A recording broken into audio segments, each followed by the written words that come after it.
জীবনে বহু ওয়াজ শুনেছেন, এই ওয়াজটা আপনারা একবার শুনে যান। ওয়াজটা আমার কাছে খুব ভালো লাগছে, আপনাদের কাছেও ভালো লাগবে।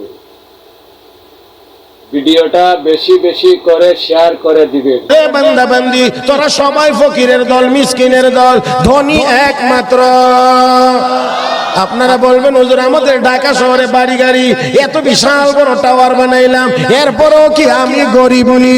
আমি গরিব নি, আমি ফকির নি? ও মুসলমান, আপনি দুনিয়ার একজনের তুলনায় আর একজন একটু বেশি টাকার মালিক, সেই জন্য তার তুলনায় আপনি ধনী, কিন্তু মূলত প্রকৃত অর্থে আপনি ধনী না, কারণ আপনার কাছে যা আছে একটারও অরিজিনাল মালিক আপনি না।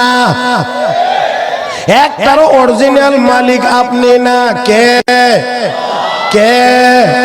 ই আমানত চন্দে রোজা নজদে মাস, ই আমানত চন্দে রোজা নজদে মাস, দর হাকিকত মালিক হর শে খোদা। কিছুদিনের জন্য আমার আপনার কাছে আমানত, প্রকৃত মালিক, প্রকৃত মালিক। এই জন্য হাত এটা বলি আমার, আপনারাও বলবেন যে লড়াইতে আছে এটা আমার, ঠিক না? আমনে লারা দিয়ে বলবেন এটা আমার হাত। এমন হাতওয়ালা দেখছেন নি? হাত আছে কিন্তু নড়াচড়া করতে পারে। এমন পাওয়ালা দেখেছেন কি? পা আছে, হাঁটতে পারে। তাহলে আপনার যদি হবে তাহলে অচল হবে কেন? আপনার যদি পা হবে আপনি হাঁটতে পারবেন না কেন? তার মানে হলো আল্লাহ বুঝা দিতে চান, হে বান্দা বান্দি, যেই হাতকে তুই মনে করস এটা তোর, যেই পাকে মনে করস এটা তোর, এটাও আসলে তোর না, এটাও নিয়ন্ত্রণ করি আমি আল্লাহ।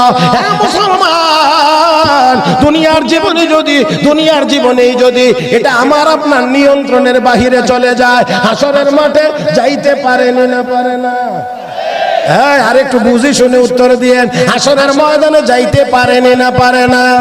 আল ইয়াউমা নাখতিমু আলা আফওয়াহিহিম ওয়া তুকাল্লিমুনা আইদিহিম ওয়া তাশহাদু আরজুলুহুম বিমা কানু ইয়াকসিবুন।